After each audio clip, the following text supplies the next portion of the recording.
check. Great. All right, I'm going to do the intro first to the camera.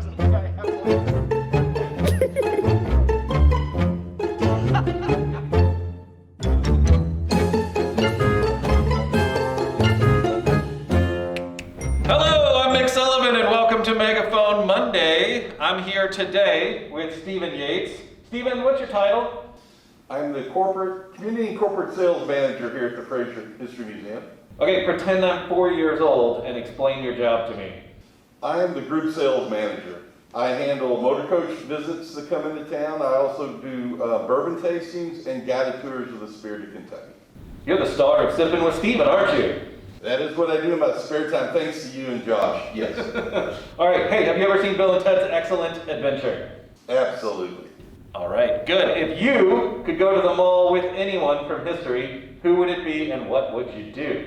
I would go with President Franklin Delano Roosevelt because of all the legislation he did to get us through the Depression and also for leading us out of World War II. What do you think he would buy at the mall? What I would buy, I would probably get him a scooter because the wheelchair that he had was not quite as conducive to getting around as quickly as he probably would have liked. Do you think there's anything that he would want to purchase? He's probably a thrifty guy. He was also very dapper. He was an attorney. He probably would have got a nice suit, maybe a fancy pair of shoes that you and I like to wear. So I would think it would be something fashion related. Okay, great. Hey, what's another remarkable job that you have had prior to working at the Fraser? I was a project manager for the Governor's Office of Ag Policy, where we helped use the tobacco settlement money to help farmers transition out of growing tobacco, but yet still stay on the farm in Kentucky. And I was very proud of my work doing that. Yeah, that's awesome. Far out. French fries or mashed potatoes? French fries. What do you dip your French fries in? If they're really good, nothing. Good answer. If I only had 1 single minute to visit the Fraser Museum, what would you show me? With age not being a factor, I would take them to Cool Kentucky because it gives a wide variety of what we're all about as a state, from the historical to the quirky to the fun, and I think there's something for everybody with all types of interest in Cool Kentucky. What was the name of your favorite stuffed animal when you were a child? Stretch Armstrong? That was a stuffed animal? It was not a stuffed animal, it was a figurine. I didn't really have many stuffed animals, so that's a tough question. Did you just call him Stretch, or did you have a special name for him? It was just Stretch. Okay. Tell me about the worst haircut you've ever had. When I was little, my father would take us to the Ward Brooks barbershop down on Frankfurt Avenue, and I think the gentleman there only knew how to give one haircut, and I was given what I called the tribute to Mo Howard, the original bowl haircut, so that would be it. And sometimes I really liked it, other times not so much, but it was the tribute to Mo. It sounds like it was more than a one-time thing.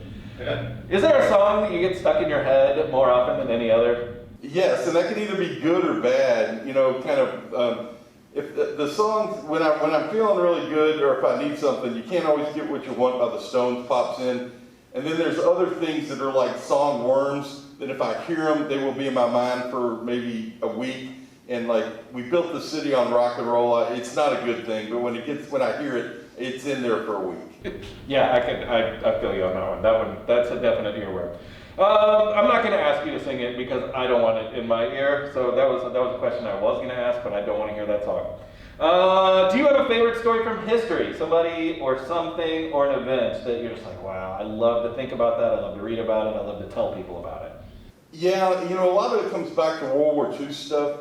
And I watched the movie Midway, the original one or the remake, whenever it's on, because it's that battle where the war in the Pacific was kind of tipping on edge, and when we won that, it kind of let the world know the United States was in this to win it, and it's something that I find very fascinating. The History Channel, anything about World War II, but specifically the Battle of Midway.